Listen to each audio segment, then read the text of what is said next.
सदा सुस्मेरवदनं बालकृष्णं नमाम्यहं। सदाशिवसमारम्भां शङ्कराचार्यमध्यमाम् अस्मदाचार्यपर्यन्तां वन्दे गुरुपरम्पराम्। नारायणं पद्मभुवं वसिष्ठं शक्तिं च तत्पुत्रपराशरं च व्यासं शुकं गौडपदं महान्तं गोविन्दयोगेन्द्रमथास्य शिष्यं श्रीशङ्कराचार्यमथास्य पद्मपादं च हस्तामलकं च शिष्यं तं तोडकं वार्तिककारमन्यान् अस्मद्गुरून् सन्ततमानतोऽस्मि. എല്ലാവർക്കും എൻ്റെ വിനീതമായ പ്രണാമം. 4-ാം അധികാരത്തിലെ 10-ാമത്തെ പദ്യം മുതലാണ് നമുക്കിന്ന് വായിക്കേണ്ടത്. ചുമ്മാ വിരിക്ക വൈത്ത ശൂത്തിരമാം ശാത്തിരത്തൈ വിമ്മാ കതറുവതും വേലൈകളും തം അറിവാൽ നീട്ടിപ്പിടിത്തിരിക്കു നിട്ടൈകളും ജ്ഞാനി കൺമുൻ കാട്ടും പരിയാശകം. ചുമ്മാ വിരിക്ക വൈത്ത സൂത്തിരമാം ശാത്തിരത്തൈ. ശൂത്തിരം എന്ന് പറഞ്ഞാൽ സൂത്രം, ശാത്തിരം എന്ന് പറഞ്ഞാൽ ശാസ്ത്രം. ഈ ശാസ്ത്രങ്ങൾ, വിശേഷിച്ചും അധ്യാത്മശാസ്ത്രങ്ങൾ, നമ്മോട് എന്ത് ചെയ്യാനാണ് ആവശ്യപ്പെടുന്നതെന്ന് ചോദിച്ചാൽ ചുമ്മാ ഇരിക്കാനാണ് പറയുന്നത്. എങ്ങനെ ചുമ്മാതിരിക്കാം? ഈ ചുമ്മാതിരിക്കാൻ എന്താണ് ശാസ്ത്രങ്ങളുടെ ആവശ്യകതയുണ്ടോ? ചുമ്മാ ഇരുന്നാൽ പോരെ? ചുമ്മാതിരിക്കാൻ ശ്രമിക്കുമ്പോൾ അറിയാം അതിൻ്റെ ബുദ്ധിമുട്ട്. ആ ശാസ്ത്രങ്ങളുടെ സഹായം കൂടിയേ തീരൂ ശരിക്ക് ചുമ്മാതിരിക്കാൻ. അതാണ് ചുമ്മാതിരിക്കും സൂത്രം എന്ന് പറഞ്ഞൊരു പുസ്തകം തന്നെ എഴുതിയിട്ടുണ്ടല്ലോ, ഇറക്കിയിട്ടുണ്ടല്ലോ. അപ്പൊ ഇവിടെ ചുമ്മാ വിരിക്ക വൈത്ത നമ്മെ നിശ്ചലരാക്കാൻ അല്ലെങ്കിൽ ശാന്തരാക്കാൻ വേണ്ടി വിധിക്കപ്പെട്ട മാർഗങ്ങളായ ശാസ്ത്രങ്ങളെ അല്ലെങ്കിൽ ആ ശാസ്ത്രങ്ങളും. അപ്പോൾ അതൊരു സൂത്രമാണെന്നാണ് പറയുന്നത്. സൂത്രം എന്ന് പറഞ്ഞാൽ മലയാളത്തിലെ സൂത്രമല്ല, സൂത്രശാലിയായ കുറുനരി ആ സൂത്രമല്ല. ബ്രഹ്മസൂത്രം, യോഗസൂത്രം, പാതഞ്ജല സൂത്രം, ഭക്തിസൂത്രം, ധർമ്മസൂത്രം എന്നൊക്കെ പറയുന്നത് പോലെ ഏതെങ്കിലും ഒരു ദർശനത്തിൻ്റെ അടിസ്ഥാന തത്വങ്ങളെ കോർത്തിണക്കുന്ന ഒരു ഗ്രന്ഥമാണ് സൂത്രം. ആ സൂത്രം എന്നുള്ള വാക്കിന് തന്നെ ചരട് എന്നാണ് അർത്ഥം. അടിസ്ഥാനപരമായ തത്വങ്ങൾ, സിദ്ധാന്തങ്ങൾ, അവയെ കോർത്തിണക്കിക്കൊണ്ട് രചിക്കപ്പെടുന്ന ഗ്രന്ഥത്തെയാണ് സൂത്രം എന്ന് പറയുന്നത്. ഇവിടെ സൂത്രം എന്നുള്ളതിന് ആ ഗ്രന്ഥങ്ങൾ അടിസ്ഥാനപരമായ മതഗ്രന്ഥങ്ങൾ എന്നർത്ഥമെടുക്കാം. അതില്ലെങ്കിൽ ചുമ്മാതിരിക്കാൻ നമ്മെ പ്രാപ്തരാക്കി തീർക്കുന്ന ചില വിദ്യകൾ, ചില ടെക്നിക്കുകൾ, അതിനെയും നമുക്ക് സൂത്രം എന്ന് പറയാം. അപ്പോൾ ശാസ്ത്രങ്ങൾ മനുഷ്യനെ ചുമ്മാതിരിക്കാനാണ് പഠിപ്പിക്കുന്നത്. വേദങ്ങളിൽ 2 ഭാഗമുണ്ട്, കർമ്മകാന്ഡം, ജ്ഞാനകാന്ഡം. കർമ്മകാന്ഡം ആ പേര് സൂചിപ്പിക്കുന്നത് പോലെ തന്നെ കർമ്മങ്ങൾ ചെയ്യാനാണ് നമ്മോട് ആവശ്യപ്പെടുന്നത് ആ വേദഭാഗം. എന്തുകൊണ്ട്? മനുഷ്യന്റെ ഉള്ളിൽ പലതരത്തിലുള്ള ആഗ്രഹങ്ങളുമുണ്ട്. ഈ ആഗ്രഹങ്ങളൊക്കെ കർമ്മങ്ങൾ കൊണ്ട് എങ്ങനെ സാധിക്കാം, എങ്ങനെ ഉദ്ദേശിക്കുന്ന ഫലം നേടാം. ആഗ്രഹമുള്ളവന് അതിനുള്ള ആ ആഗ്രഹ പൂർത്തീകരണത്തിനുള്ള മാർഗവും പറഞ്ഞു കൊടുക്കണമല്ലോ. വേദങ്ങൾ എന്ന് പറയുന്നത് സമഗ്രമായ അറിവിന്റെ ഭണ്ഡാരമാണ്.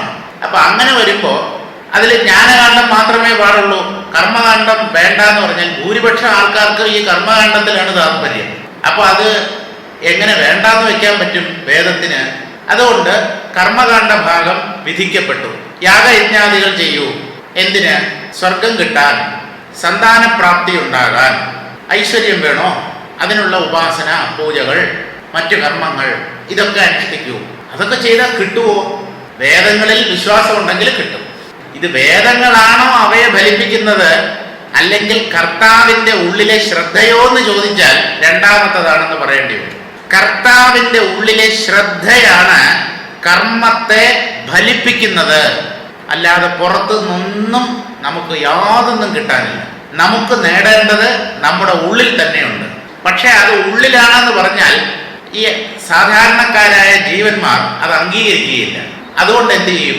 കർമ്മങ്ങൾ ചെയ്യൂ, ആ കർമ്മത്തിന്റെ ഫലം നിങ്ങൾക്ക് കിട്ടും. കർമ്മം ചെയ്യുന്നതാരാ? ചിദാഭാസനായ ജീവനാണ്. ചിദാഭാസൻ എന്ന് പറഞ്ഞാൽ ചിത്തിനെ പോലെ പ്രകാശിക്കുന്നവൻ. ശരിക്കും ചൈതന്യമല്ല, ചൈതന്യത്തിലെ ഒരു ഭ്രമമാണ് ഈ ജീവൻ, ചിദാഭാസൻ. അപ്പൊ ആ ചിദാഭാസന് ചിത്തിന്റെ ചില സവിശേഷതകളുണ്ട്. ചിത്തിനെ ചിത്തിന്റെ മഹത്വം എന്താണെന്ന് ചോദിച്ചാൽ, ചിത്തിൽ എന്ത് സങ്കല്പം പ്രത്യക്ഷപ്പെടുന്നോ അത് സത്യമാണ്. കാരണം സർവേശ്വരനാണ്. ഈ ചിത്ത് ബോധം എന്ന് പറഞ്ഞാൽ ഈശ്വര തത്വത്തെയാണ് ഋഷികൾ ഈ പേരുകൾ പറഞ്ഞ് വിളിക്കുന്നത്.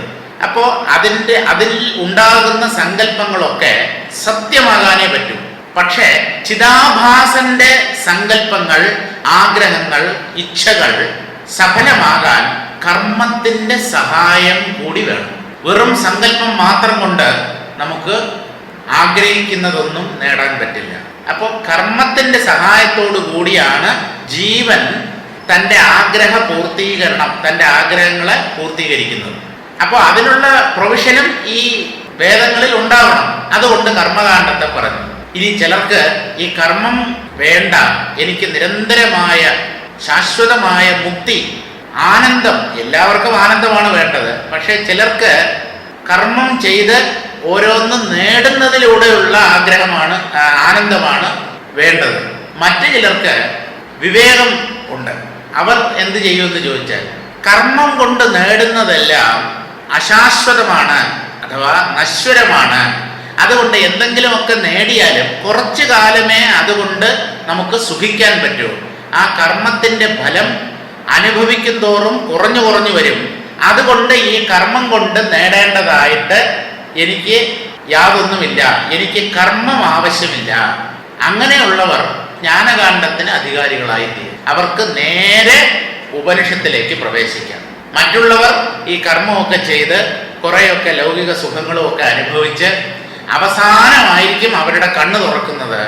ഇതും ശാശ്വതമല്ല, കർമ്മം കൊണ്ട് നേടുന്നതൊന്നും ശാശ്വതമല്ല. അപ്പൊ ശാശ്വതമായ എന്തെങ്കിലും ഉണ്ടോ എന്ന് അവർ അന്വേഷിച്ച് ഈ സത്യത്തെ തിരയാൻ വേണ്ടി ജ്ഞാനകാണ്ഡത്തിലേക്ക് പ്രവേശിക്കും. അപ്പൊ രണ്ട് കൂട്ടരാണ്. ആ രണ്ട് കൂട്ടരെയും തൃപ്തിപ്പെടുത്തേണ്ട ബാധ്യത വേദങ്ങൾക്കുണ്ട്. അതുകൊണ്ടാണ് രണ്ട് കാണ്ഡങ്ങൾ വേദത്തിൽ കാണപ്പെടുന്നത്. നമ്മുടെ വിഷയം അധ്യാത്മമാണല്ലോ. അതെന്ത് ചെയ്യുന്നു എന്ന് ചോദിച്ചാൽ, ചുമ്മാ ഇരിക്ക വൈത്ത സൂത്തിരമാം ശാസ്ത്രം, ചുമ്മാ ഇരിക്കുന്നത് എങ്ങനെ എന്ന് പഠിപ്പിച്ചു തരുന്ന ശാസ്ത്രം.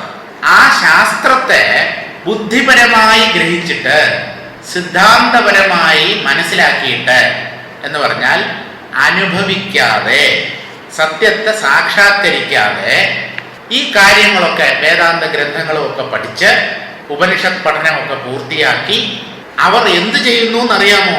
വിമ്മാ കതറുവതും. വിമ്മാ കതറുവതും എന്ന് പറഞ്ഞാൽ വിമ്മി കതറുവതും. വിമ്മുക മലയാളത്തിലുള്ള ആള് വിമ്മിക്കരഞ്ഞു, ഏങ്ങലടിച്ച് കരയുക എന്നർത്ഥം. തേങ്ങിക്കരയുക എന്നൊക്കെ നമ്മൾ പറയാറില്ലേ, അത് തന്നെയാണ് ഇവിടെ. വിമ്മ എന്ന് പറഞ്ഞാൽ വിമ്മി എന്നുള്ള അർത്ഥത്തിലാണ്. വിമ്മി കതറുവതും, അവിടെ തമിഴില് കതറുക എന്ന് പറഞ്ഞാൽ കരയുക എന്ന് തന്നെയാണ്. അപ്പോൾ വിമ്മി കതറുക എന്ന് പറഞ്ഞാൽ ഒരേ അർത്ഥത്തിലുള്ള രണ്ട് വാക്ക് എന്തിനു പ്രയോഗിച്ചു എന്ന് ചോദിച്ചാൽ, ഇവിടെ കതറുക എന്നുള്ളതിന് ശാസ്ത്രങ്ങളെ ഉദ്ഘോഷിക്കുക, പ്രവചനം നടത്തുക എന്നർത്ഥം. എങ്ങനെ? കരഞ്ഞുകൊണ്ട് പ്രവചനം നടത്തുക. അതെന്താ ഈ കരഞ്ഞുകൊണ്ട് പ്രവചനം നടത്തുക എന്ന് പറഞ്ഞാൽ? ആത്യന്തികമായ ജ്ഞാനം സാക്ഷാത്കാരത്തിലൂടെ മാത്രമേ ലഭിക്കൂ. ഇവർ ശാസ്ത്രജ്ഞാനത്തെ മാത്രം വെച്ചുകൊണ്ട് അതിനെ പറഞ്ഞു നടക്കുന്നു. ആര്? സാക്ഷാത്കാരം നേടാത്ത ആൾക്കാർ. അവരുടെ ദുഃഖങ്ങൾക്ക് അറുതി വരുന്നുമില്ല. അപ്പൊ അവര് കരഞ്ഞോണ്ട് വേദാന്തം പറയുന്നവരാണ്. വേദാന്തം പറയുന്നവൻ കരയരുത്, ചിരിക്കുകയാണ് വേണ്ടത്. അയാളുടെ മുഖത്ത് എപ്പോഴും ഒരു ശാന്തിയും പുഞ്ചിരിയുമാണ് കളിയാടേണ്ടത്. കാരണം ഇത് സിദ്ധാന്തപരമായി ഗ്രഹിച്ചു, ജീവിതത്തിൽ പകർത്തിയിട്ടില്ല. ഒന്നേ ഉള്ളൂ എന്നുള്ള ആ സത്യം. അപ്പൊ ഇവർ വിമ്മിക്കരയുകയും അതേ സമയത്ത് ശാസ്ത്രങ്ങളെ ഉദ്ഘോഷിക്കുകയും ചെയ്യുന്നവരാണ്, പ്രഖ്യാപിക്കുകയും ചെയ്യുന്നവരാണ്, പ്രവചനം നടത്തുകയും ചെയ്യുന്നവരാണ്. അങ്ങനെയുള്ള ആൾക്കാരുണ്ടല്ലോ, അവരുടെ ജീവിതത്തിൽ ഈ ശാസ്ത്രത്തെ കൊണ്ട് അവർക്ക് യാതൊരു പ്രയോജനവും ഉണ്ടായിട്ടില്ല. പിന്നെ എന്താ പറഞ്ഞു നടക്കുന്നു? അതൊരു ഉപജീവന മാർഗമാകാം, അല്ലെങ്കിൽ പേരിനും പ്രശസ്തിക്കുമുള്ള ഒരു ഉപാധിയാകാം. ഇങ്ങനെ അധ്യാത്മത്തെ ഉപയോഗിക്കുന്നവരുണ്ട്. അത് പോരാ എന്നാണ് പറയുന്നത്. ചുമ്മാ വിരിക്ക വൈത്ത സൂത്രമാം ശാസ്ത്രത്തെ വിമ്മാ കതറുവതും. വേലൈകളും, വേല തൊഴിൽ, കർമ്മം എന്നർത്ഥം. എന്താണ് കർമ്മം? വൈദിക കർമ്മങ്ങൾ, യാഗം, യജ്ഞം, ഉപാസന, അങ്ങനെയുള്ള വൈദിക കർമ്മങ്ങൾ. ഹോമകുണ്ഡം ജ്വലിപ്പിച്ച് ആഹുതികൾ സമർപ്പിച്ച് ദേവതകളെയൊക്കെ തൃപ്തിപ്പെടുത്തി നമുക്കാവശ്യമുള്ളത് അവരുടെ കയ്യിൽ നിന്ന് എരന്ന് വാങ്ങുക. നിങ്ങൾ എന്ത് വേണമെങ്കിലും ചെയ്യോ, ഹോമകുണ്ഡം, ആഹുതി, വലിയ യജ്ഞത്തിനുള്ള തയ്യാറെടുപ്പുകൾ, ഋത്വിക്കുകൾ, മന്ത്രജപങ്ങൾ എല്ലാം സമ്മതിച്ചു. അവസാനം പിച്ചക്കാരന്റെ ബുദ്ധിയല്ലേ ഉള്ളത്? എന്തെങ്കിലും വേണമെന്നാണ് ചോദിക്കുന്നത് ദേവതകളോട്. ഈ പിച്ചക്കാരന്റെ ബുദ്ധി എന്ന് പോകുന്നു? പൂർണ്ണത നേടുമ്പോഴേ പിച്ചക്കാരന്റെ ബുദ്ധി പോകും. പറഞ്ഞു കേട്ടിട്ടുള്ള ഒരു കഥയാണ്. നമ്മുടെ തിരുവിതാംകൂർ രാജവംശം ഉണ്ടല്ലോ, പറഞ്ഞു കേട്ടതാണ്. ഇതിന് എത്രമാത്രം ആധികാരികതയുണ്ടെന്ന് എനിക്കറിയില്ല, അത് ആദ്യമേ പറഞ്ഞേക്കാം. തിരുവിതാംകൂർ രാജവംശത്തില് പല രാജാക്കന്മാരും ഉണ്ടല്ലോ. അങ്ങനെ അവസാനത്തെ ഭരണാധികാരിയായ ചിത്തിര തിരുനാൾ മഹാരാജാവ് ചെറിയ പ്രായത്തിൽ അദ്ദേഹത്തിൻ്റെ അടുത്ത് എന്തോ കുറെ നാണയങ്ങളോ എന്തോ എണ്ണാൻ കൊടുത്തപ്പോൾ ഇങ്ങനെ എണ്ണിക്കൊണ്ടിരുന്നപ്പോൾ ഒരു നാണയം തറയിൽ വീണു. അദ്ദേഹം കുനിഞ്ഞതെടുത്തു എന്നാണ്. അപ്പോൾ അവിടെ ഉണ്ടായിരുന്ന രാജവംശത്തിലുള്ള ആളാണോ അല്ലെങ്കിൽ പുറത്തുനിന്നുള്ള ആളാണോ എന്ന് എനിക്കറിയില്ല. അദ്ദേഹം പറഞ്ഞു, ഇത് രാജബുദ്ധിക്ക് ചേർന്നതല്ല, രാജാവിന്റെ ഗുണത്തിന് ചേർന്നതല്ല. എത്രയോ നാണയങ്ങളുടെ ഇടയ്ക്ക് ഒരു നാണയം താഴെ പോയപ്പോൾ അത് കൈകൊണ്ടെടുത്ത് പിന്നീടാണ് ബാക്കി എണ്ണിയത്. അതുകൊണ്ട് ഇദ്ദേഹത്തോടു കൂടി ഈ രാജവംശം അവസാനിക്കും എന്ന് പ്രവചിച്ചു എന്നാണ്. രാജാവിന്റെ ഗുണമെന്ന് പറഞ്ഞാൽ ഉദാരതയാണ്. ആ നാണയം തറയിൽ തന്നെ കിടക്കില്ലേ, അവസാനം എടുക്കാമല്ലോ, ഉടനെ കുനിഞ്ഞതെടുത്തു എന്നാണ്. അപ്പോൾ അത് ഒരു രാജാവിന് ചേർന്ന പ്രവൃത്തിയല്ല. അപ്പൊ ഇവിടെ കർമാനുഷ്ഠാനങ്ങൾ, വൈദിക കർമ്മങ്ങൾ, അതൊക്കെ കർമ്മകാണ്ഡ വേദഭാഗത്തിൽ പറയുന്നുണ്ട്. അറിവാൽ നീട്ടിപ്പിടിത്തിരിക്കും നിട്ടൈകളും. നിട്ടൈ നിഷ്ഠ എന്താണ്? അറിവാൽ, തൻ്റെ അറിവ് കൊണ്ട് എന്ന് പറഞ്ഞാൽ താൻ ചിന്തിച്ചു നോക്കിയിട്ട് തനിക്കിഷ്ടം, തനിക്കിത് പറ്റും, യോജിക്കും എന്ന് വിചാരിക്കുന്ന നീട്ടിപ്പിടിത്തിരിക്കും നിഷ്ഠൈകളും യോഗാസനങ്ങളെയാണ് പറയുന്നത്. കാല് നീട്ടുക, കൈ നീട്ടുക, പിന്നെ മടക്കുക, വളച്ചു കൊണ്ടുവരിക. ചക്രാസനമൊക്കെ കണ്ടിട്ടില്ലേ? കാല് ഇങ്ങനെ വളച്ച് മുമ്പിലോട്ട് കൊണ്ടുവരണം, ചക്രാസനം. അപ്പോ ശരീര അവയവങ്ങളെ നീട്ടുകയും വളയ്ക്കുകയും മടക്കുകയും ഒക്കെ ചെയ്യുന്ന നിഷ്ഠകൾ, അതൊക്കെയാണല്ലോ യോഗാസനത്തെയാണ് പ്രധാനമായിട്ട് പറയുന്നത്. ഈ നിഷ്ഠകളും ഇതെല്ലാം ജ്ഞാനികൾ മുൻ കാട്ടും. ജ്ഞാനി കൺമുൻ കാട്ടും എന്നാണ്. ജ്ഞാനി അവിടെ കണ്ണുമായിട്ട് ബന്ധമൊന്നുമില്ല, അത് സന്ധിയിലാണ് ആ നഗാരം അവിടെ വരുന്നത്. ജ്ഞാനികൾ മുൻ കാട്ടും. ജ്ഞാനികളുടെ മുമ്പിൽ ഈ അജ്ഞാനികൾ കാണിക്കുന്ന കസർത്തുകളുണ്ടല്ലോ, യോഗാസനം, പ്രാണായാമം, എന്തിനാ? എങ്ങും നിറഞ്ഞു നിൽക്കുന്ന സത്യത്തെ പിടിച്ചെടുക്കാൻ. എല്ലാവർക്കും വേണ്ടത് ഈശ്വര തത്വമാണ്. പക്ഷെ ഓരോരുത്തരും ഓരോ മാർഗത്തിലൂടെയാണ് അതിനെ സമീപിക്കുന്നത്. വിചാരമാർഗം ഭൂരിപക്ഷം ആൾക്കാർക്കും പറ്റുന്നില്ല. അതുകൊണ്ട് അവര് മറ്റു മാർഗങ്ങളെ അവലംബിക്കുന്നു.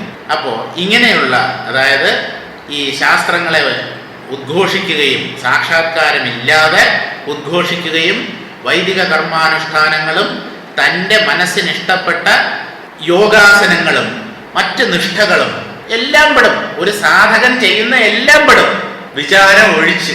വിചാരം മാനസികമാണ്, ബൗദ്ധമാണ്, ബുദ്ധിയെ ആശ്രയിച്ചുള്ളതാണ്. മറ്റുള്ള എല്ലാ കാര്യങ്ങളും ജ്ഞാനികൾ മുൻ കാട്ടും പരിയാശകം. പരിയാശകം എന്ന് പറഞ്ഞാൽ പരിഹാസം. ജ്ഞാനിക്ക് ഇതൊക്കെ കണ്ടാൽ ചിരിയാണ് ഉണ്ടാവുക. ചിരിയാണ് അദ്ദേഹത്തിന്, ചിരിക്കാനാണ് തോന്നുക. കാരണം അവനവന്റെ ഹൃദയത്തിൽ പ്രകാശിക്കുന്ന സത്യത്തെ കൈകാലുകൾ മടക്കുകയും നിവർത്തുകയും ശ്വാസത്തെ അകത്തോട്ട് വലിച്ച് പുറത്തോട്ട് വിടുകയും ഇതൊക്കെ ചെയ്യുന്നത് കൊണ്ട് ഇവർ എങ്ങനെ നേടും? അറിവിലൂടെ നേടേണ്ടതല്ലേ ഈ ആത്മതത്വം? അപ്പോൾ ഇവരുടെ ഇങ്ങനെയുള്ള സാധനകൾ ഒരു ആത്മജ്ഞാനിക്ക് പരിഹാസം എന്നുള്ളതിന് ഇവിടെ കോമഡി ഷോ എന്നാണ് ഇംഗ്ലീഷിൽ അർത്ഥം കൊടുത്തിരിക്കുന്നത്. Comedy show. കോമഡി ഷോ കണ്ടാൽ നമുക്ക് എന്താ തോന്നുക? ചിരി വരും. ചിരിയാണ് വരുന്നത്, ഹാസ്യം. അതാണല്ലോ പരിഹാസം. തിരുവനന്തപുരംകാരുടെ ഒരു ഭാഷയുണ്ട്, പരിഹാസം അടി. എല്ലാറ്റിൻ്റെയും കൂടെ അടിയാണ്. അവൻ ഭയങ്കര പരിഹാസം അടി. പരിഹസിക്കുന്നു എന്ന് പറഞ്ഞാൽ പോരെ. അപ്പൊ എല്ലാറ്റിൻ്റെയും കൂടെ അടിക്കുന്ന കൂട്ടരുമാണ്. അപ്പോ പരിഹാസം, അതിനെയാണ് പരിയാശകം.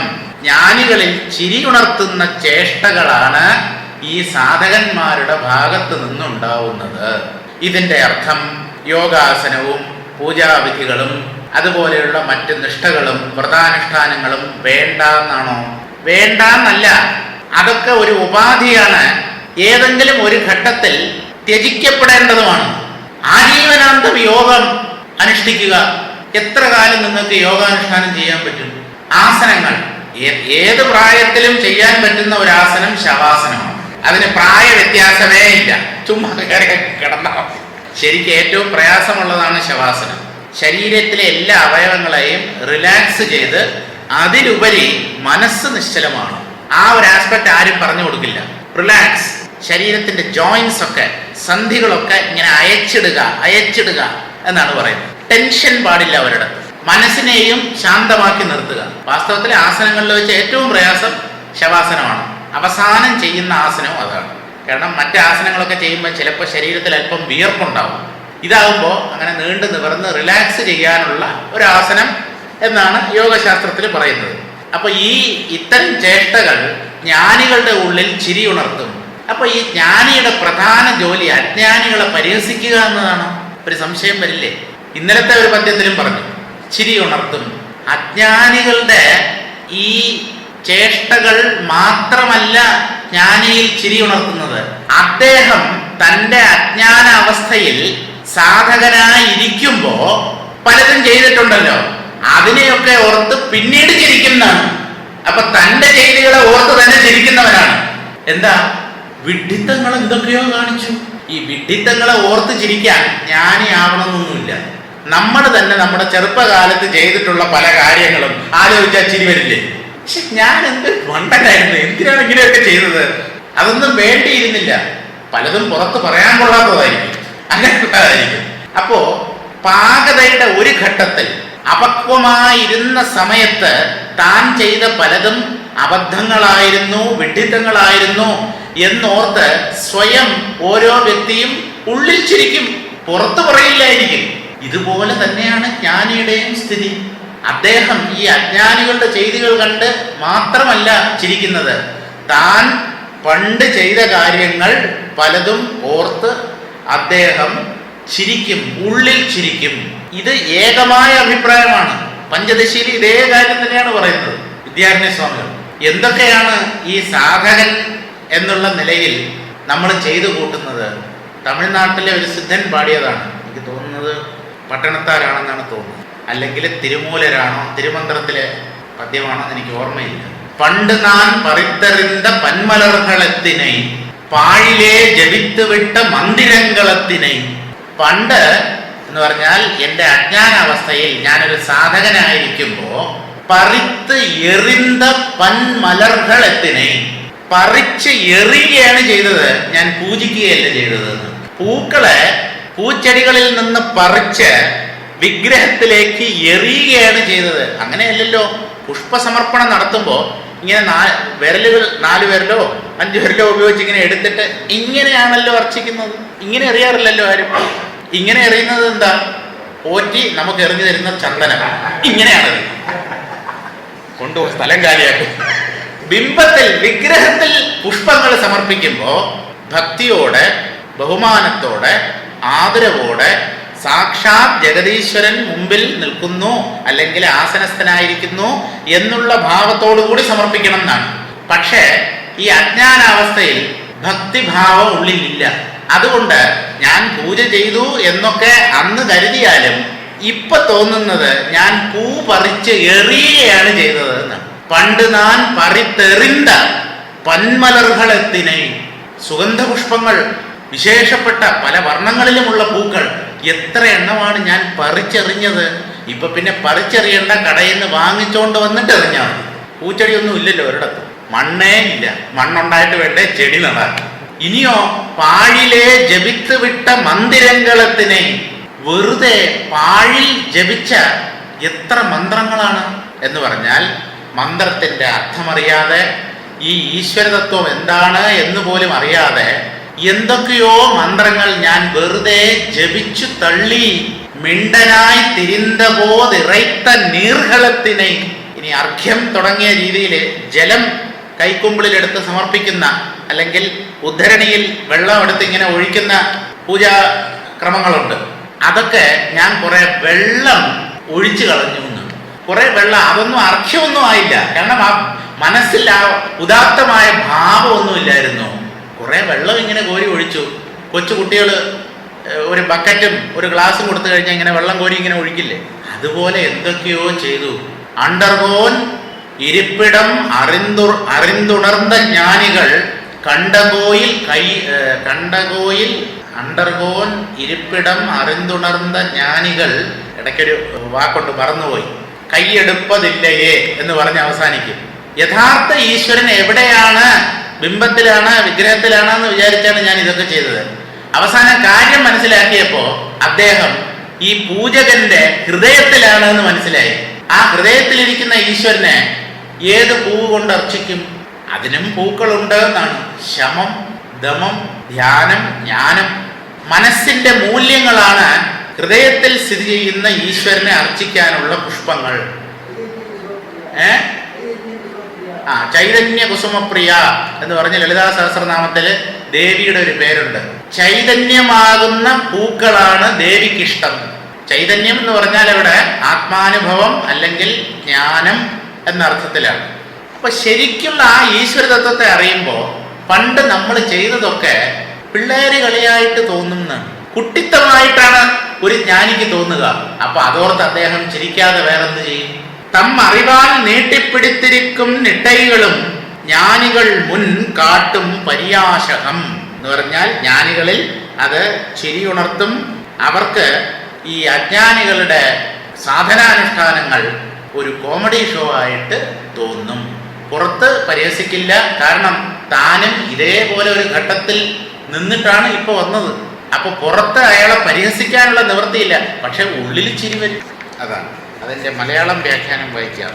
ഉറങ്ങണമെന്ന് ഇച്ഛയുള്ളവർ നടന്നുകൊണ്ടേയിരുന്നാൽ, ഇതിനു മുമ്പ് വന്ന ഒരു ആശയമാണത്. ഇവിടെ ഉറക്കത്തിനെ കുറിച്ച് ഒന്നും പറയുന്നില്ല. ചുമ്മാതിരിക്ക വൈത്ത ശാസ്ത്രമാം, മിണ്ടാതിരിക്കുക എന്ന് പറഞ്ഞാൽ നമ്മൾ മിണ്ടാതിരിക്കുന്ന ഒരവസ്ഥയാണല്ലോ ഉറക്കം. അപ്പോൾ ഉറങ്ങണമെന്ന് ആഗ്രഹിക്കുന്ന ഒരാൾ എങ്ങനെയാ നടന്നുകൊണ്ടിരിക്കുക? അയാൾ ആദ്യം നടത്തം നിർത്തണ്ടേ? ഉറങ്ങണമെന്ന് ഇച്ഛയുള്ളവർ നടന്നുകൊണ്ടേയിരുന്നാൽ ഉറങ്ങാനൊക്കുമോ? ഒരു സ്ഥലത്ത് ശയിച്ച് മൗനമായി ചിന്തയേറ്റിരുന്നാലല്ലേ ഉറക്കം അവനെ സമീപിക്കുകയുള്ളൂ. അതുപോലെ സങ്കല്പങ്ങൾ ഒഴിഞ്ഞ് വാസനകളും മറ്റിടത്ത് ഉദയമാകുന്ന ആനന്ദാതീത നില ചലനമായി ചെയ്യപ്പെടുന്ന ക്രിയാദികളാൽ പ്രാപ്യമാകുന്നതാണോ? പ്രാപ്യമല്ല. അതുകൊണ്ട് അത്തരം പ്രവൃത്തികൾ ജ്ഞാനികൾക്ക് രസകരമായി തോന്നും. അവർക്ക് ഉള്ളിൽ ആ പ്രവൃത്തി കണ്ടാൽ ചിരി വരും എന്നാണ്. അടുത്ത പദ്യം വായിക്കാം. കുടയും ചെരുപ്പും കൊടു നടപ്പതല്ലാൽ പടിയും വിശുമ്പും പരപ്പി ഇടയാടും മാത്തിരം പോലെ സമയവാദ മനം പോതാത ശാത്തിരം കറ്റ് ആർ വീടുറ്റാർ. കുടയും ചെരുപ്പും കൊടു നടപ്പതല്ലാൽ പടിയും വിശുമ്പും പരപ്പി ഇടയാടും മാത്തിരം പോലെ. ഇതെവിടുന്ന ഈ കുടയും ചെരുപ്പും കയറി വന്നത്? കുടയും ചെരുപ്പും മലയാളത്തിലെ കുടയും ചെരുപ്പും തന്നെയാണ്. മലയാളത്തിൽ പിന്നെ കുടയും വടിയും എന്നാണ് പറയുന്നത്. കുടയും വടിയും. പണ്ട് സാധാരണ ഈ വൃദ്ധജനങ്ങൾ മഴയോ വെയിലോ ഏൽക്കാതിരിക്കാൻ വേണ്ടി ഒരു കുടയും ബാലൻസിന് വേണ്ടി ഒരു വടിയും, ഇങ്ങനെ ഇത് രണ്ടും അവരുടെ സന്തത സഹചാരികളായിരുന്നു. പിന്നെ ഇത് രണ്ടും കൂടെ 2 in 1 ഉണ്ട്. അതാണ് കാലം കുട. മഴയോ വെയിലോ വന്നാൽ കുട നിവർത്തുകയും ആവാം. പിന്നെ തെരുവ് പട്ടികളെ ഓടിക്കാനും അത് നല്ലതാണ്, ഊന്നി നടക്കാനും അത് കൊള്ളാം. പണ്ടത്തെ വലിയ കാലക്കുട എന്നാണ് നമ്മൾ പറയുന്നത്. പണ്ട് ഈ പോസ്റ്റ്മാൻമാര് ഇങ്ങനെ അവരുടെ ഈ ഷർട്ടിന്റെ കോളറിന്റെ ഇങ്ങനെ പുറയിൽ ഇങ്ങനെ തൂക്കിയിട്ട്, അതൊക്കെയാണ് ശരിക്കുള്ള കുട. അല്ലാതെ 3 fold 4 fold ഒന്നും അല്ല. ഒരു കാറ്റടിച്ചു കഴിഞ്ഞാൽ നമ്മുടെ കുടകളൊക്കെ യു പോലെയാവും, ഇംഗ്ലീഷിലെ യു. കുടയുടെ പ്രയോജനം തന്നെ ഇല്ല, മടക്കി മറ്റേ ഹാൻഡ് ബാഗിനകത്ത് വെക്കാന്നുള്ളതല്ലാതെ കുടയുടെ പ്രയോജനം ചെയ്യില്ല. ഇപ്പൊ അതിനൊക്കെ മാറ്റം വന്നിട്ടുണ്ട്. കാലം കുടകൾ മാർക്കറ്റിൽ ഇപ്പൊ ലഭ്യമാണ്, ആൾക്കാർ വാങ്ങിക്കുന്നുണ്ട്. അതിന്റെ കമ്പിയൊക്കെ കാണണം. കൊടുങ്കാറ്റടിച്ചാണെങ്കില്ല, അറിയാമോ? ആ പഴയ കുട കണ്ടിട്ടുള്ളവർക്ക് മനസ്സിലാവും എത്ര ക്വാളിറ്റി ഉള്ള കുടയാണെന്ന്. അറിയാമോ? എനിക്ക് തോന്നുന്നു ഒരു പോസ്റ്റ്മാന് ഒരു കുട സപ്ലൈ ചെയ്ത് കഴിഞ്ഞാൽ അത് ആജീവനാന്ത, അയാൾ റിട്ടയർമെന്റിന് ഈ കുടയും പിരിച്ചോണ്ടായിരിക്കും വീട്ടിൽ പോകുക. അത്ര ബലമുള്ള കുടകളാണ്. ഇപ്പൊ പിന്നെ ഫാഷന്റെ പേരും പറഞ്ഞ് ഈ 3 fold ഇതൊക്കെ 2 fold 3 fold എന്നൊക്കെ ഒരു മാസം ഉപയോഗിച്ച് കഴിഞ്ഞാൽ അതിന്റെ കമ്പിയൊക്കെ പോകും, ഒന്നിനും കൊള്ളില്ല, വേറെ വാങ്ങിക്കണം. അപ്പൊ ഇവിടെ എന്തിനാണ് കുടയും ചെരുപ്പും കൊണ്ടുവന്നത് എന്ന് ചോദിച്ചാൽ, കുടയും ചെരുപ്പും കൊടു നടപ്പതല്ലാൽ. ഇവിടെ ചെരുപ്പ് എന്ന് പറഞ്ഞാൽ പണ്ട് ചെരുപ്പില്ലല്ലോ, മെതിയടികളെ ഉള്ളൂ. പാദത്തെ രക്ഷിക്കാൻ മെതിയടി. നടുക്ക് ഈ തള്ളവിരലിന്റെയും അതിന്റെ അടുത്ത വിരലിന്റെയും ഇടയ്ക്ക് ഒരു കുറ്റി പോലെ വന്നു. ഇത് വെച്ചുകൊണ്ട് ഇവർ എങ്ങനെയാണ് നടക്കുന്നതെന്ന് പലപ്പോഴും ഞാൻ ആശ്ചര്യപ്പെട്ടിട്ടുണ്ട്. പ്രാക്ടീസാണ്. നമ്മൾ നടക്കണമെന്ന് വിചാരിക്കാൻ പറ്റില്ല. നമുക്ക് പുറത്തൊരു സ്ട്രാപ്പും ഒക്കെ വെച്ച് പുറകിൽ കെട്ടും ക്ലിപ്പും ഒക്കെ ഉണ്ടെങ്കിലേ നടക്കാൻ പറ്റും. പക്ഷെ ഈ മെതിയടിയാണല്ലോ പണ്ട് ആചാര്യന്മാരും സന്യാസിമാരും ഒക്കെ ഉപയോഗിച്ചിരുന്നത്. അപ്പൊ ഇവിടെ ചെരുപ്പ് എന്ന് പറഞ്ഞാൽ മെതിയടി എന്നാണ് അർത്ഥം. കുടയും മെതിയടിയും ഒക്കെ കൊണ്ട് നടക്കുന്നതിന് പകരം, കൊണ്ട് നടപ്പതല്ലാൽ എന്നുള്ളതിന് കൊണ്ട് നടക്കുന്നതിന് പകരം. എന്തിനാ കുടയും മെതിയടിയും കൊണ്ട് നടക്കുന്നത് എന്ന് ചോദിച്ചാൽ മഴ, വെയിൽ തുടങ്ങിയവയിൽ നിന്ന് രക്ഷപ്പെടാനൊന്നുമല്ല.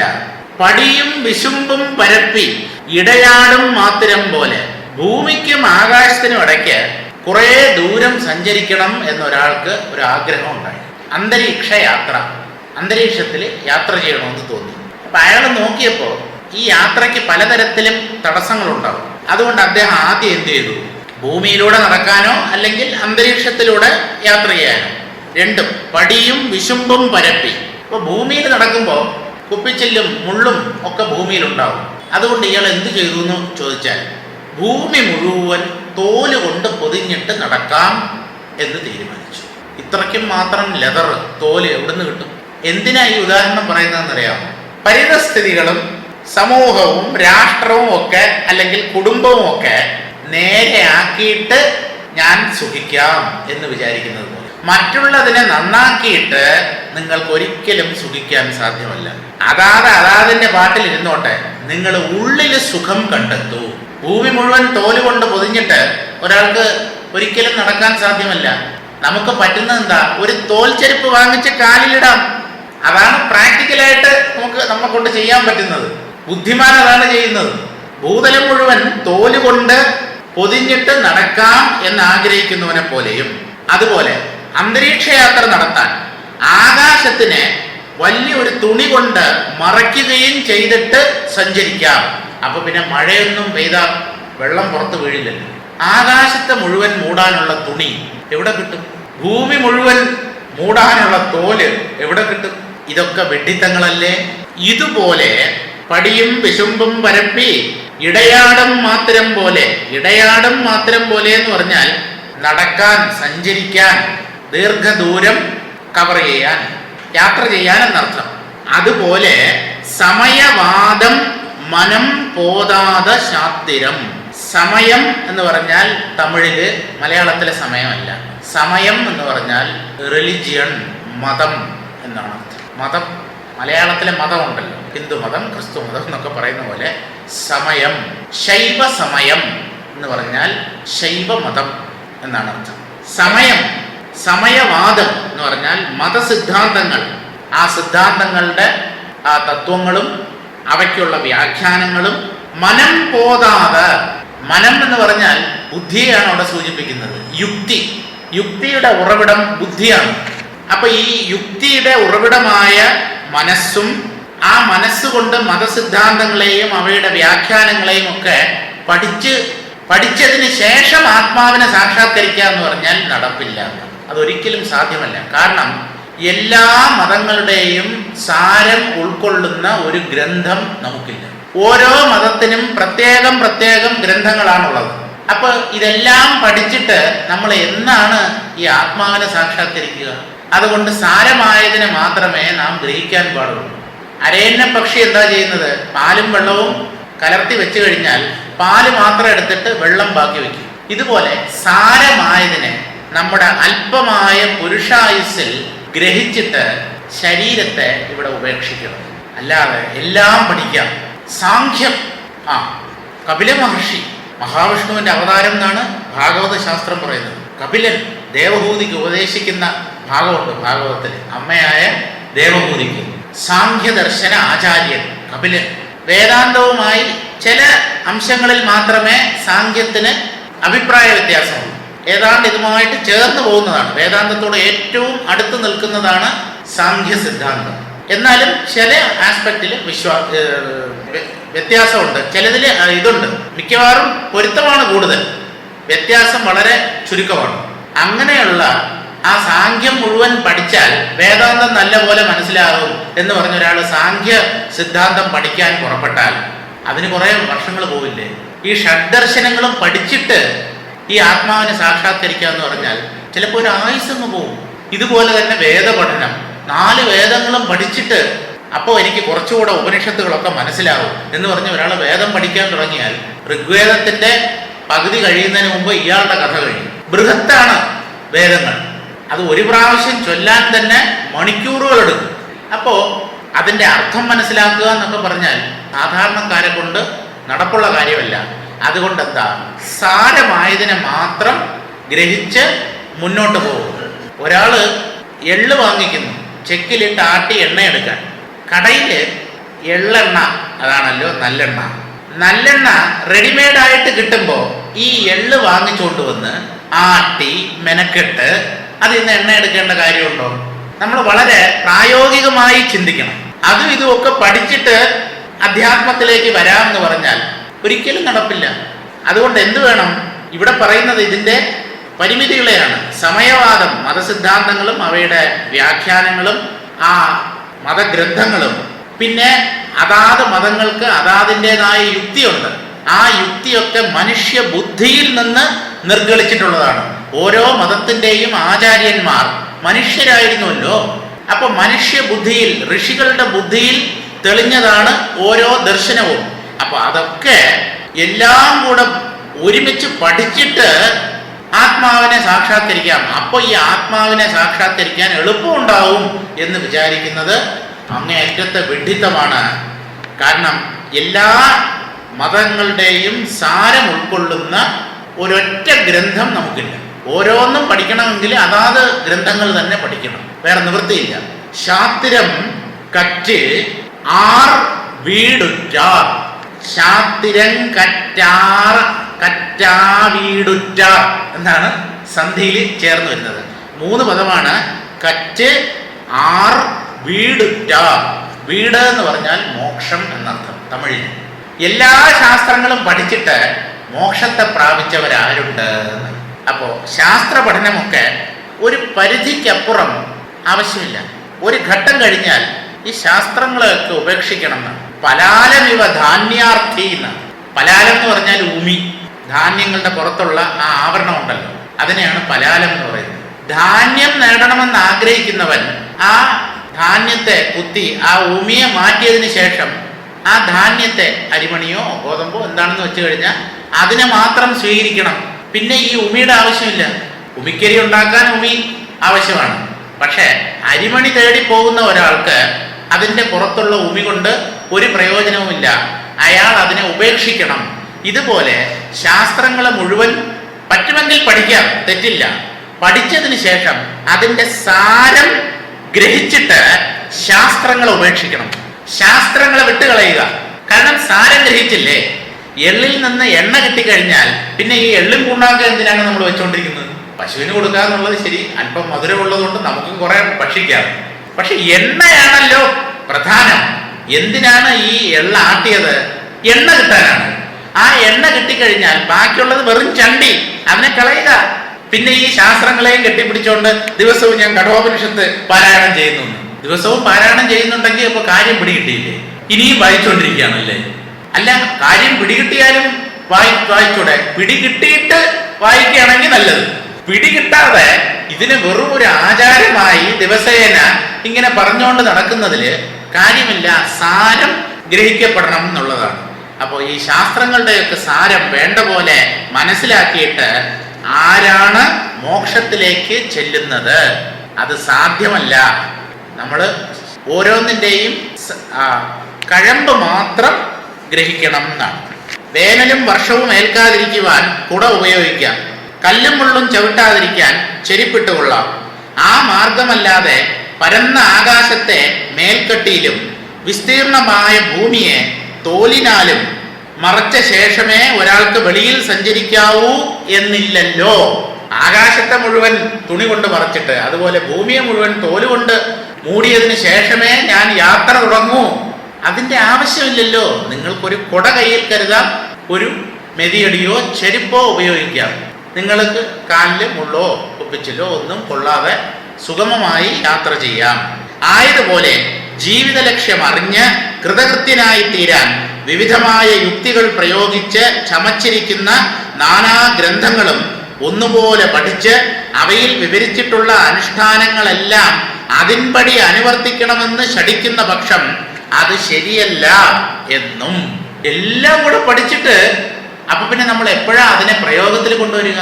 പഠിച്ചു തീരുമ്പോ തന്നെ ആയുസ് തീരുമല്ലോ. അത്രമാത്രം സാഹിത്യം നമുക്കുണ്ടല്ലോ. അപ്പൊ ഇത് എന്നാ നമ്മൾ അഭ്യസിക്കുക, പരിശീലനത്തിൽ കൊണ്ടുവരിക? അതിന് സമയം തികയാതെ വരും, ആയുസ് തീർന്നു പോകും. അതുകൊണ്ട് സാരത്തെ മാത്രമേ ഗ്രഹിക്കാവൂ എന്നാണ്. അതിൻപടി അനുവർത്തിക്കണമെന്ന് ശഠിക്കുന്ന പക്ഷം അത് ശരിയല്ലെന്നും ആവിധം പ്രവർത്തിച്ചിട്ടുള്ളവർ ആരും തന്നെ സുഗമമായി ലക്ഷ്യം പ്രാപിച്ചിട്ടില്ലെന്നും ഊന്നിപ്പറയേണ്ടിയിരിക്കുന്നു. അതാണ് ഒരു ചോദ്യരൂപത്തിൽ അവതരിപ്പിച്ചത്. ഇതെല്ലാം പഠിച്ച് യാർ വീടുറ്റാർ, കറ്റ് ആർ വീടുറ്റാർ. ആരാണ് ഇതൊക്കെ പഠിച്ച് മനസ്സിലാക്കിയതിന് ശേഷം മോക്ഷത്തിലേക്ക് പോയത്? അങ്ങനെ ആരുമില്ല. സാരം ഗ്രഹിക്കൂ, അതുമാത്രമേ നമുക്ക് കരണീയമായിട്ടുള്ളൂ എന്നാണ്. അടുത്ത പദ്യത്തിലേക്ക് കിടക്കാം. അറിവാലെ പറ്റി അനുഭവിത്ത് വിട്ട കിറിയാൽ വരുമോ കെടുവീർ, അറിവായി നീർ ആം പോതറിവിപ്പാൻ താൻ അവൈ ഇരണ്ടും. ഞാൻ സന്ധി വിരിച്ചത് കൊണ്ടാണ് അതൊന്നും അതിലില്ലാത്തത്.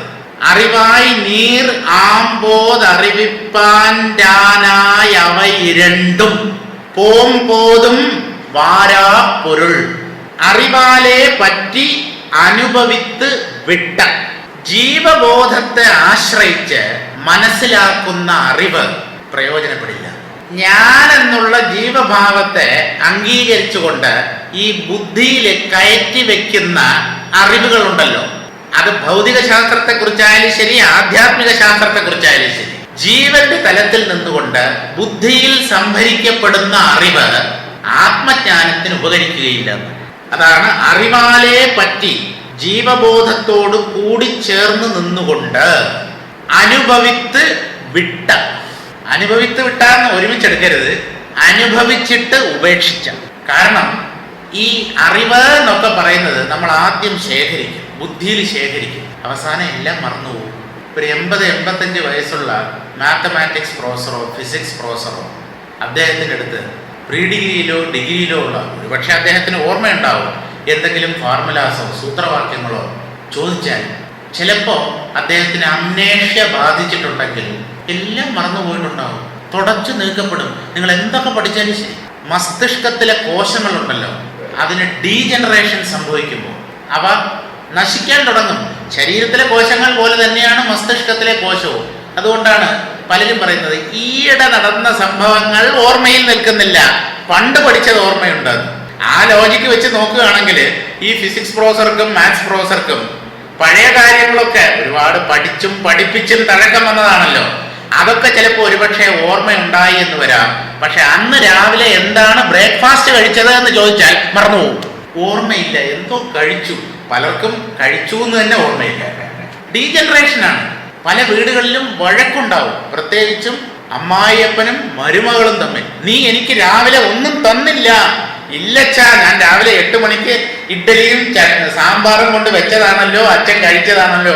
ഇല്ല, നീ കള്ളം പറയുന്നു, ഞാൻ കഴിച്ചില്ല. സത്യത്തിൽ കൊടുത്തു കാണും ആ സ്ത്രീ. ഇയാളുടെ ഓർമ്മശക്തി പോയി. രാവിലെ ബ്രേക്ക്ഫാസ്റ്റ് കഴിച്ചു എന്നുള്ള കാര്യം മസ്തിഷ്കം രേഖപ്പെടുത്തിയില്ല, അല്ലെങ്കിൽ അതിനെ മറച്ചു കളഞ്ഞു. ഓർമ്മ വരുന്നില്ല ഇപ്പോൾ.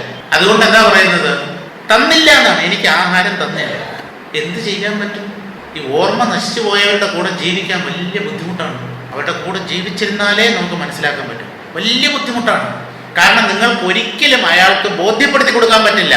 നിങ്ങൾക്ക് ഓർമ്മ കുറവുണ്ട്, നിങ്ങൾക്ക് രാവിലെ നടന്നത് ഉച്ചയ്ക്ക് നടന്നതൊന്നും ഓർമ്മയില്ല എന്ന് പറഞ്ഞാൽ അയാൾ ഒരിക്കലും സമ്മതിക്കില്ല. അയാൾ പെർഫെക്റ്റ് ആണെന്നാണ് അയാളുടെ വിചാരം. ഇവരെല്ലാം കൂടെ ചേർന്ന് എന്നെ ഭ്രാന്തരാക്കുകയാണ്. ആര്? മകനും മരുമോളും പേരക്കുട്ടികളും എല്ലാം കൂടെ ചേർന്ന് എന്നെ വല്ല വൃദ്ധസദനത്തിലും കൊണ്ടാക്കാൻ വേണ്ടി ഇവരെല്ലാം കൂടെ പദ്ധതി ആസൂത്രണം ചെയ്ത് എന്നെ ഒരു ബുദ്ധിശൂന്യനായി അല്ലെങ്കിൽ ഓർമ്മയില്ലാത്തവനായി ചിത്രീകരിക്കുകയാണ് എന്ന് വരെ പറയും. എന്ത് ചെയ്യാൻ പറ്റും? കാരണം അവർക്ക് ഓർമ്മക്കുറവ്, ഓർമ്മപ്പിശക് ബാധിച്ചിട്ടുണ്ട് എന്നുള്ള കാര്യം അവരംഗീകരിക്കില്ല. ഇതാണ് കുഴപ്പം. അജ്ഞാനി ഒരിക്കലും താൻ അജ്ഞാനിയാണെന്ന് അംഗീകരിക്കില്ല. ഇതുപോലെ തന്നെയാണ്. നിങ്ങൾ ആരുടെത്തെങ്കിലും പറഞ്ഞു നോക്കൂ, നിങ്ങൾക്ക് അജ്ഞാനമുണ്ട്, നിങ്ങൾ അജ്ഞാനിയാണ്, യു ആർ ഇഗ്നറന്റ് എന്ന് പറഞ്ഞാൽ അജ്ഞാനിയാണ്. ഞാൻ എന്തുമാത്രം പഠിച്ചിട്ടുണ്ടെന്നറിയാമോ? സർട്ടിഫിക്കറ്റ് ഉണ്ട്, ഗ്രാജുവേഷൻ, പോസ്റ്റ് ഗ്രാജുവേഷൻ, PhD എല്ലാത്തിനും സർട്ടിഫിക്കറ്റ് ഉണ്ട്. എന്നെയാണ് അജ്ഞാനി എന്ന് പറയുന്നത്? അതല്ല, ഇതൊക്കെ പഠിച്ചിട്ടുണ്ട്. അങ്ങേക്ക് ആത്മാവിനെ കുറിച്ച് അറിവില്ല. അല്പം ബുദ്ധിയുള്ളവനാണെങ്കിൽ സമ്മതിക്കും, ശരിയാണ്, ആ വിഷയത്തിൽ എനിക്ക് അറിവില്ല. അപ്പൊ ജീവബോധത്തോടു കൂടെ ചേർന്ന് നിന്നുകൊണ്ട് നാം അറിയുന്നത്, ജീവന്റെ തലത്തിൽ നിന്നുകൊണ്ട് സംഭരിക്കപ്പെടുന്ന അറിവ് അനുഭവിച്ചു വിടുന്നതാണ് എന്ന് പറഞ്ഞാൽ അത് ശാശ്വതമായി നിൽക്കില്ല, നമ്മ വിട്ടുപോകും. ഈ ശാസ്ത്രജ്ഞാനം ഉൾപ്പെടെ എങ്ങനെയാണ്? കഠോപനിഷത്ത് മുഴുവൻ കാണാതെ പഠിച്ചു, അല്ലെങ്കിൽ ഭഗവത്ഗീത മുഴുവൻ കാണാതെ പഠിച്ചു. കുറെ പ്രായമായി കഴിഞ്ഞാൽ ഇത് ബൈഹാർട്ടായിട്ട് നമുക്ക് ചൊല്ലാൻ പറ്റില്ല. ഹൃദിസ്ഥമാക്കിയിട്ടുണ്ടാവും, പക്ഷെ അത് തിരിച്ചെടുക്കണ്ടേ? അത് തിരിച്ച് ഓർമ്മയിൽ കൊണ്ടുവന്നാലല്ലേ പ്രയോജനമുള്ളൂ. പല ശ്ലോകങ്ങളും മറന്നുപോകും. അപ്പൊ എന്ത് ചെയ്യും? ബുദ്ധിയുടെ തലത്തിലുള്ള അറിവിന് ഇങ്ങനെയുള്ള ദോഷമുണ്ട്. പക്ഷെ ആത്മാനുഭവത്തിന് ഒരു മങ്ങലുമില്ല, കാരണം അത് ബുദ്ധിക്ക് അപ്പുറത്തുള്ള തലമാണ്. ഒരു ജ്ഞാനി കോമാ സ്റ്റേജിലായിപ്പോയാൽ എന്തു സംഭവിക്കും? ജ്ഞാനിക്ക് കോമാ സ്റ്റേജ് വന്നുകൂടാന്നൊന്നുമില്ലല്ലോ, സ്ട്രോക്ക് വന്നുകൂടാന്നൊന്നും നമുക്ക് പറയാൻ പറ്റില്ല. ഓർമ്മശക്തി മുഴുവൻ പോയി, മസ്തിഷ്കത്തിന്റെ പ്രവർത്തനം നിലച്ചു. പക്ഷെ അയാളുടെ ഉള്ളിലുള്ള ആത്മാനുഭവം ഉണ്ടല്ലോ, അതിന് ഒരു മങ്ങലേ ഏൽക്കില്ല എന്നാണ്. കാരണം അത് ഈ ബുദ്ധിയോ മനസ്സോ മസ്തിഷ്കത്തെയോ ആശ്രയിച്ചുള്ള ഒന്നല്ല. അങ്ങനെ ഒരു അനുഭവമുണ്ട്. ഏത് ഭ്രാന്തനും ഞാൻ എന്നുള്ള അനുഭവത്തെ ഉപേക്ഷിക്കാൻ പറ്റില്ല. കാരണം ആത്മാവിനോട് ഏറ്റവും ചേർന്ന് നിൽക്കുന്ന അനുഭവമാണ് ഞാൻ. ഭ്രാന്തന് ദേഷ്യം വരും, കല്ലെടുത്തെറിയും. എന്താ കാരണം? അയാൾക്ക് ഇഷ്ടമില്ലാത്തത് ബാക്കിയുള്ളവർ ചെയ്യുന്നു, അല്ലെങ്കിൽ അയാൾക്ക് ഇഷ്ടമുള്ളത് ബാക്കിയുള്ളവർ ചെയ്യുന്നില്ല. അപ്പൊ അയാൾക്ക് ദേഷ്യം വരുന്നു. ദേഷ്യം വരണമെങ്കിൽ ഞാൻ എന്നുള്ള ബോധം ഉള്ളിൽ വേണ്ടേ? അല്ലെങ്കിൽ പിന്നെ എങ്ങനെയാ ദേഷ്യപ്പെടുക? അപ്പൊ ഭ്രാന്തന്റെ ഉള്ളിലും ബുദ്ധിസ്ഥിരത ഇല്ലാത്തവന്റെ ഉള്ളിലും മന്ദബുദ്ധികളുടെ ഉള്ളിലും ഈ ഞാൻ എന്നുള്ള ഭാവം ഒരു മങ്ങലുമില്ലാതെ ബാക്കി നിൽക്കുന്നു. ആത്മപ്രകടനമാണ്. അതുപോലെ ഈ ആത്മജ്ഞാനത്തിനും ഒരു കളങ്കവും ഉണ്ടാകില്ല. ഇവിടെ ഈ അറിവാലെ പറ്റി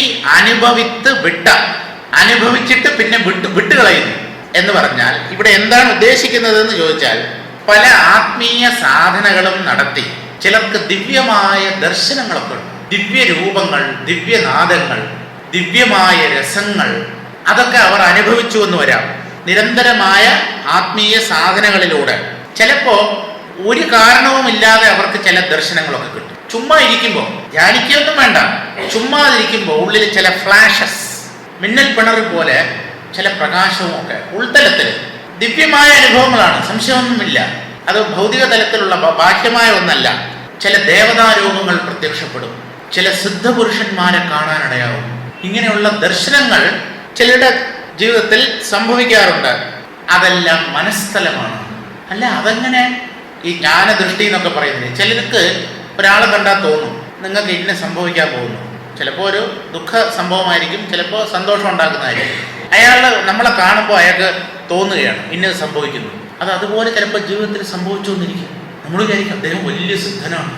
അപ്പോൾ ഇങ്ങനെയുള്ള ചില സിദ്ധികൾ ഈ ആത്മാ അന്വേഷണത്തിന്റെ മാർഗത്തിൽ ചിലർക്ക് കിട്ടി എന്ന് വരാം.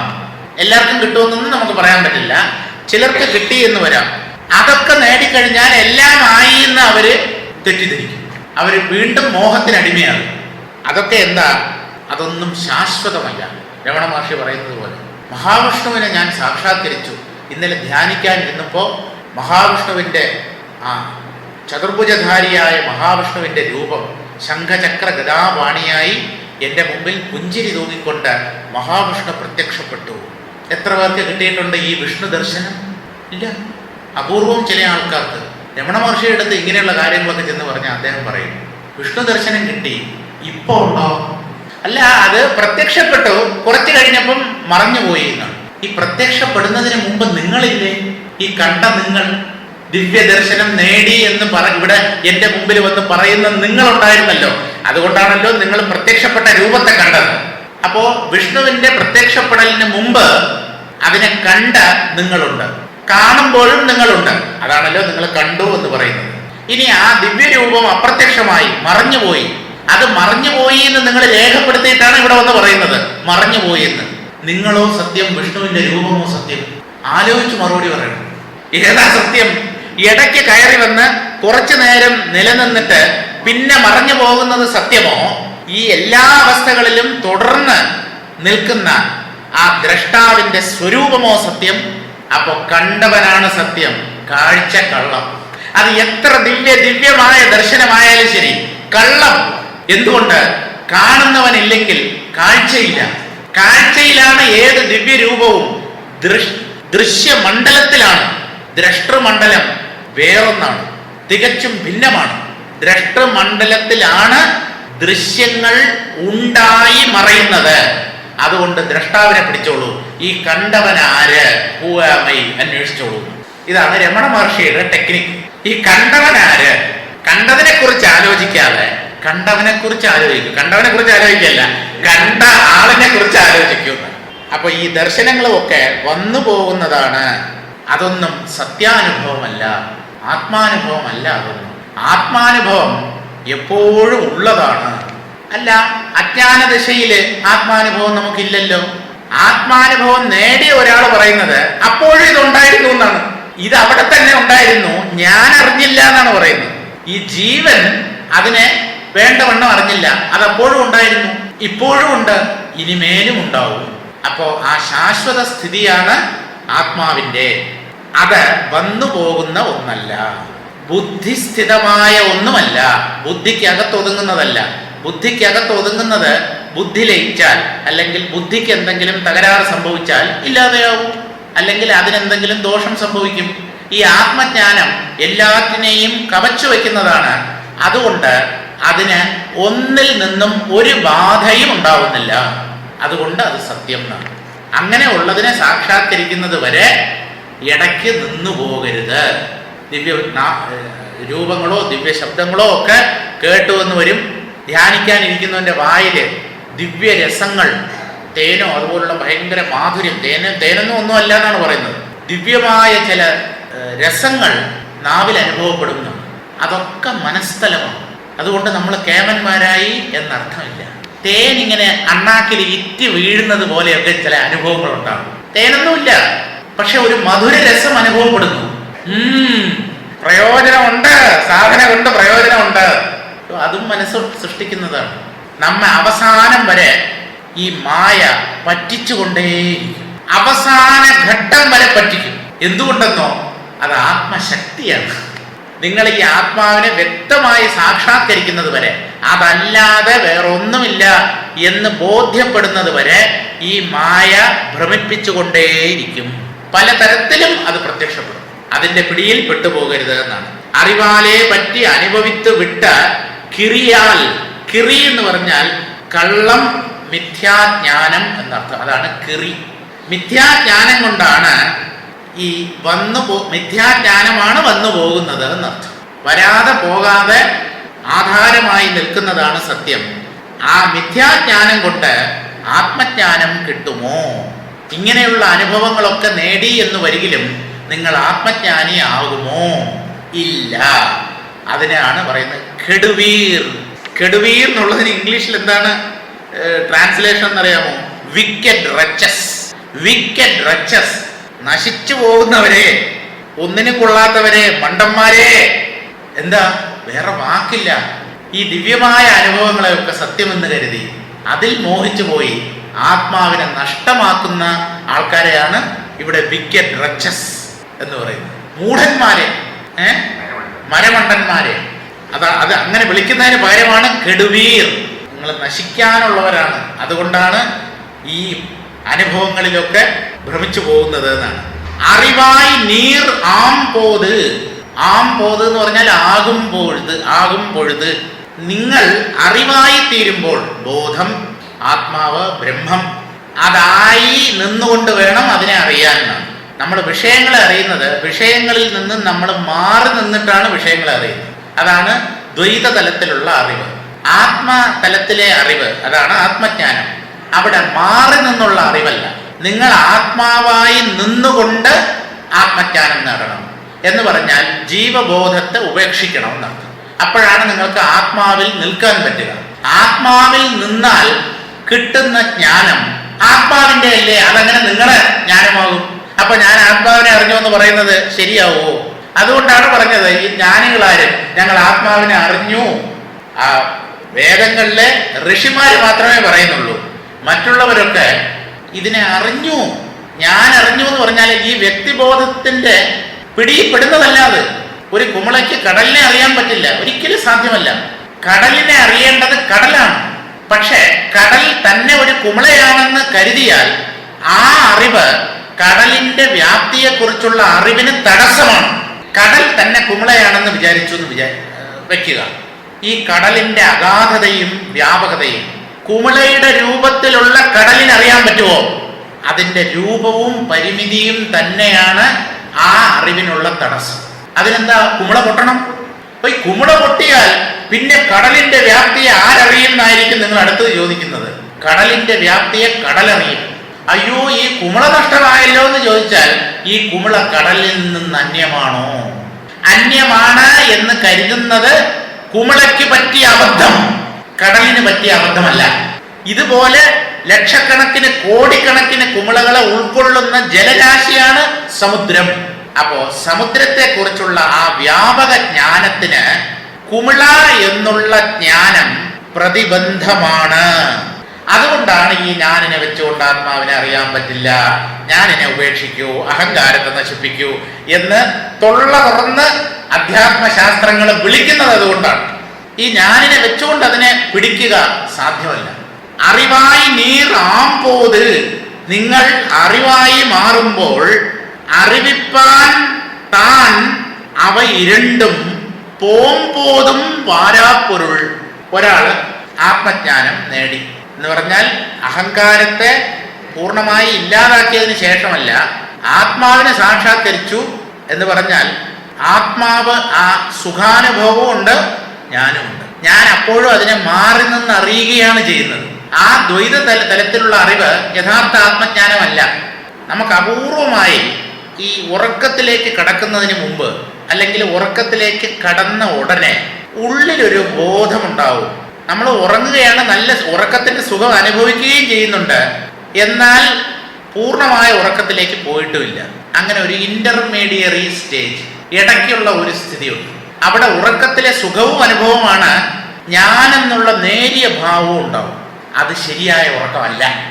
ശരിയായ ഉറക്കത്തിൽ ഈ ഞാനെന്നുള്ള ഭാവവും ഇല്ലാതെയാവണം.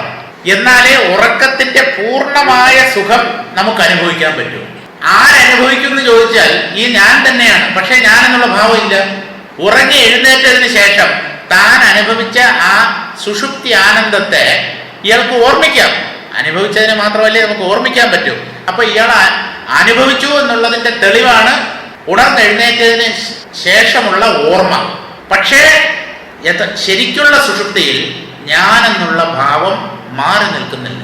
അപ്പൊ ഇതുപോലെ ആ ശുദ്ധമായ അദ്വൈതത്തെ സാക്ഷാത്കരിക്കുന്നതിന് മുമ്പ്, അതിന് തൊട്ട് മുമ്പുള്ള ഘട്ടത്തിൽ അറിയാൻ ഒരു നേരിയ ജ്ഞാനം, ആ ആത്മ സാക്ഷാത്കാരം എന്ന് പറഞ്ഞാൽ എന്താ?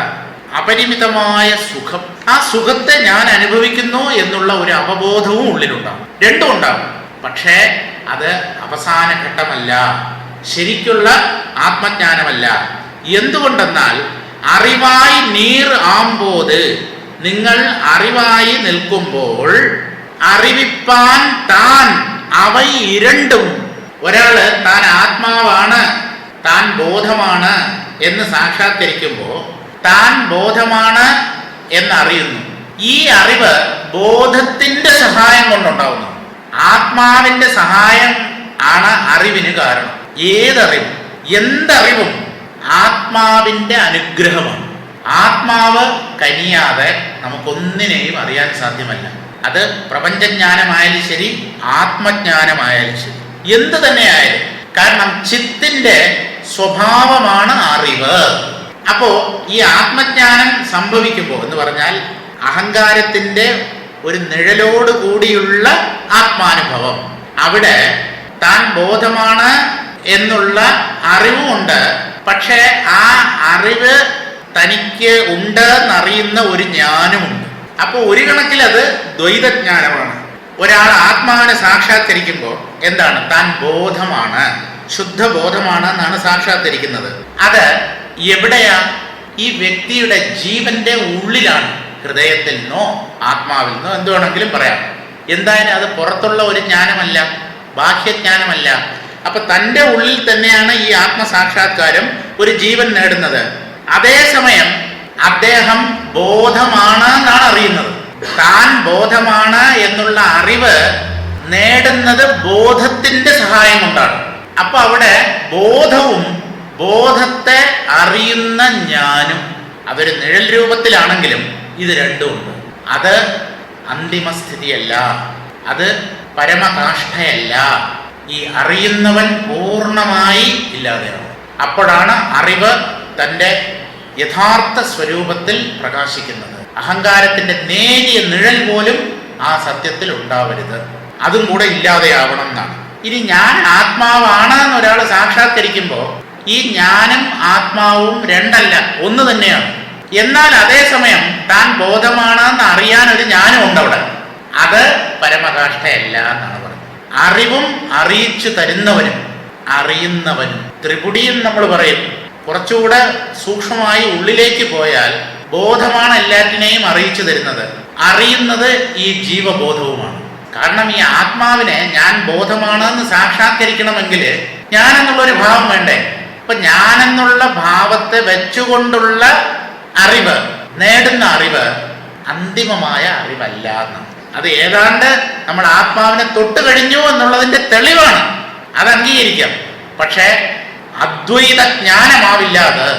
കാരണം അതിൽ ഞാൻ ഉണ്ടാവരുത്. ഞാൻ എന്നുള്ള വ്യക്തിത്വം പൂർണ്ണമായി അസ്തമിക്കുമ്പോഴാണ് ആ അറിവുണ്ടാകുന്നത്. അറിവായി നീർ ആമ്പോത് അറിവിപ്പാൻ താൻ അവ ഇരണ്ടും, ഞാനും ഞാൻ ബോധമാണെന്ന് അറിയിച്ചു തരുന്ന ബോധവും, ഈ രണ്ട് ഉണ്ടാവരുത്. അവ ഇരണ്ടും ഉണ്ട്. പോമ്പോതും ഇനി ഇത് രണ്ടുമില്ലാതായി എന്ന് വിചാരിക്കുക. രണ്ടുമില്ലാതാവാൻ പറ്റില്ല. കാരണം ബോധത്തിന് ഇല്ലായ്മ സംഭവിക്കില്ല, അഹങ്കാരമാണ് ഇല്ലാതാവുന്നത്. അപ്പോ ഈ ദ്വൈതജ്ഞാനം ഉള്ളപ്പോഴും ദ്വൈതജ്ഞാനം അകന്നു പോകുമ്പോഴും എന്ന് പറഞ്ഞാൽ ഒരു ലയാവസ്ഥയിൽ ലയിക്കുന്ന, മനസ്സ് ലയിക്കുന്ന സ്ഥലത്തും വിശേഷിച്ച അനുഭവമൊന്നുമില്ല. ഇത് രണ്ടും ആത്മജ്ഞാനമല്ല. അതായത് അഹംബോധത്തെ വെച്ചുകൊണ്ടുള്ള അറിവ് യഥാർത്ഥ ജ്ഞാനമല്ല. അപ്പോൾ ഇത് രണ്ടും കൂടെ ഇരുന്നാൽ അഹങ്കാരവും അല്ലെങ്കിൽ അഹംബോധവും ആത്മാവിനെ കുറിച്ചുള്ള അറിവും രണ്ടും കൂടെ ചേർന്ന് പ്രകാശിക്കുന്നു എന്ന് വെച്ചാൽ അത് യഥാർത്ഥമല്ല. പോമ്പോതും വാരാ പൊരുൾ. ഈ ദ്വൈതജ്ഞാനം ഉള്ളപ്പോഴേ അത് യഥാർത്ഥ ജ്ഞാനമല്ല. ഈ ദ്വൈതജ്ഞാനം ഇല്ലാതാകുന്ന ലയാവസ്ഥയിലും ആത്മജ്ഞാനം ഉണ്ടാകുന്നില്ല. ആത്മജ്ഞാനം എപ്പോൾ കിട്ടുമെന്ന് ചോദിച്ചാൽ ഞാൻ എന്നുള്ള ഭാവം പൂർണ്ണമായി ഉപശമിക്കണം, മനസ്സ് ലയിക്കുകയും അരുത്. ഞാൻ ഉപശമിച്ചാൽ ഞാൻ ഏത് ഉപാധിയിലാണോ പ്രതിബിംബിക്കുന്നത് ആ ബുദ്ധി അഥവാ അന്ധക്കരണം അത് ലയിച്ചു പോകും. അന്ധക്കരണം ലയിച്ചാലേ ഞാൻ എന്നുള്ള ഭാവം ഇല്ലാതെയാവും. അതാണ് നമ്മുടെ ഉറക്കത്തിൽ സംഭവിക്കുന്നത്. പക്ഷേ ഉറങ്ങിയാൽ പോരാ, ഞാൻ എന്നുള്ള ബോധത്തെ ലയിപ്പിക്കുകയും വേണം, പക്ഷേ ബുദ്ധിയെ ഉണർത്തി നിർത്തുകയും വേണം. അയ്യോ, അത് വലിയ ബുദ്ധിമുട്ടാണല്ലോ. അതാണ് പറഞ്ഞത് അയ്യേ അതികഠിനം എന്ന് പറഞ്ഞത്. രമണ മഹർഷിക്ക് പാടാം അയ്യേ അതിസുലഭം. കാരണം ആ ഞാൻ ബോധവും അത് പ്രതിബിംബിക്കുന്ന ബുദ്ധിയാകുന്ന ഉപാധിയും ഒരുമിച്ചുദിക്കുകയും ഒരുമിച്ച് അസ്തമിക്കുകയും ചെയ്യുന്നതാണ്. അപ്പൊ ലയിച്ചു കഴിഞ്ഞാൽ അവിടെ സാക്ഷാത്കാരം സാധ്യമല്ല. കാരണം ഈ സാക്ഷാത്കാരം നേടേണ്ട ഒരുവനുണ്ടല്ലോ, അവൻ അവിടെ ഉണർന്നു വർത്തിക്കണം. പക്ഷേ അഹങ്കാരവുമായി ചേരാതെ അവൻ ഉണ്ടാവണം. അവനെയാണ് ആത്മാവെന്ന് പറയുന്നത്. അഹംബോധത്തോടുകൂടെ ചേർന്ന് നിൽക്കുന്ന ആത്മാവാണ് ഈ ഞാൻ വ്യക്തി. ഈ വ്യക്തിത്വം പൂർണ്ണമായി ഉള്ളിൽ ഉപശമിക്കുകയും വേണം. ഈ വ്യക്തിത്വം ആരുടെ പ്രകടനമാണോ അയാള് ബുദ്ധിയോടൊപ്പം ലയിച്ചു പോകാതെയും ഇരിക്കണം. എന്ന് പറഞ്ഞാൽ അയാൾ ജാഗ്രതയോടുകൂടി ഇരിക്കണം. അപ്പോ ഈ ജീവൻ ബ്രഹ്മമായി മാറും. നേരത്തെ ബ്രഹ്മമാണ്, അത് അറിയാറാകുമെന്ന്. ഇതൊന്നും വാസ്തവത്തിൽ ബുദ്ധി കൊണ്ട് ഗ്രഹിക്കേണ്ട കാര്യങ്ങളല്ല. ഇത് നല്ലതുപോലെ എനിക്കറിയാം. പക്ഷേ ഒരു പുസ്തകം എടുത്തു വെച്ചോണ്ട് അർത്ഥം പറയണമെന്ന് എന്നോട് പറയുമ്പോൾ ഞാൻ എനിക്കറിയാവുന്ന രീതിയിൽ എന്തെങ്കിലും പറഞ്ഞല്ലേ പറ്റൂ.